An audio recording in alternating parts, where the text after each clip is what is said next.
Before there was virtual reality and Google goggles. Before there were 3D movies. Before there were Viewmaster reels. There were stereoscopes. Cabinets full of stereoscope cards would take people on grand adventures. Let's take a look at how stereoscopes work.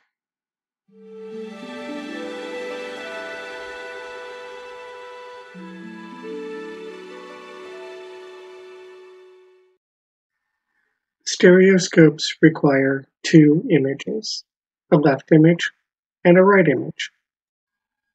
Both images need to be taken at roughly the same time and be focused on the exact same spot. The distance between the camera position determines the amount of 3D effect that you get.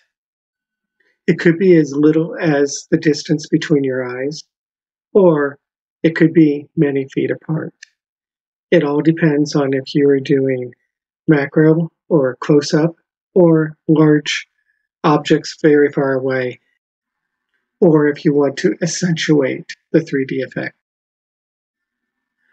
Once you have your images, you need to make sure that they are aligned, that they are to the same scale, and that they are in good position with each other.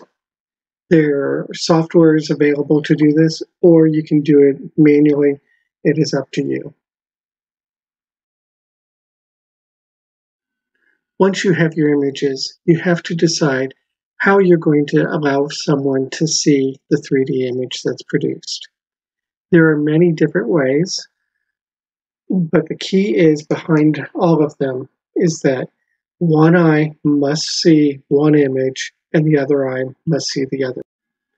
Old 3D movies used a method of coloring one with red and one with blue. With filtered glasses, each eye would only see one image at a time. Modern movies use polarized filters in glasses.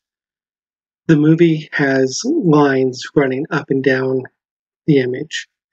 Each eye then sees two different images because the filter is set so that it sees one image or the other, but not both. In both of these methods, the images are overlapped, so you're only seeing half the image amount that you could possibly see if you had two separate images.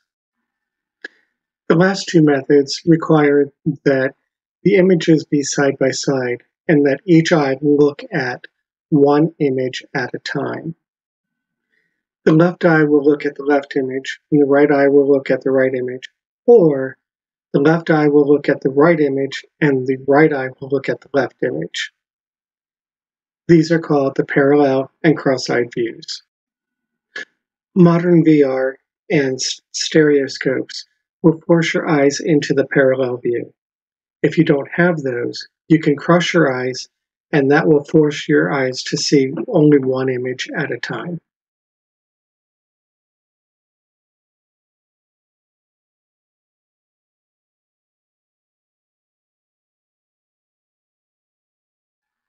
Stereoscopes will use the parallel view and force your left eye to look at the left image and the right eye to look at the right image.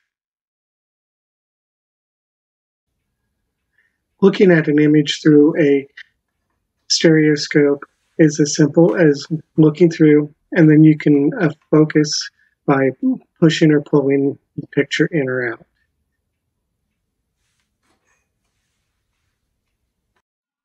The lenses and the wooden block in the middle keep the eyes from seeing the second image. These two images are set up in the cross-eyed view, and so the left image is actually on the right and the right image is on the left. But you'll notice that everything is aligned.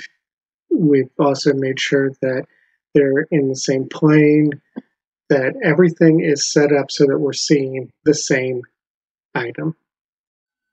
I chose the cross-eyed method for this sample because we want to be able to actually see the 3D effect without a stereoscope.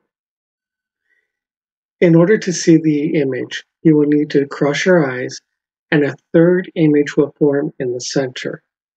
That image in the center will be 3D. Looking at the top, if you cross your eyes, it'll start to look like the bottom image. On the top of this one is the cross-eyed view. Bottom is the parallel view. With the cross-eyed view, you can see the 3D image by crossing your eyes. If you happen to have some Google goggles or something like that, you could look at the bottom one and see the 3D image using it. Here are the same images with the cross-eyed view on top, parallel view on the bottom, and turned into actual stereoscope cards.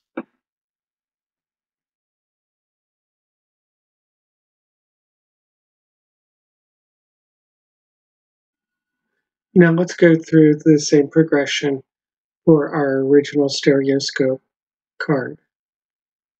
You'll see that we have left and right images, and then what it will look like when we start to cross our eyes.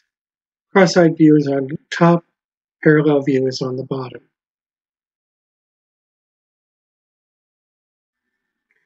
Now let's look at 3D cards I made for our Inniswood Metro Park, and a lot of these images you'll see in our previous video where we took a nostalgic walk through Inniswood.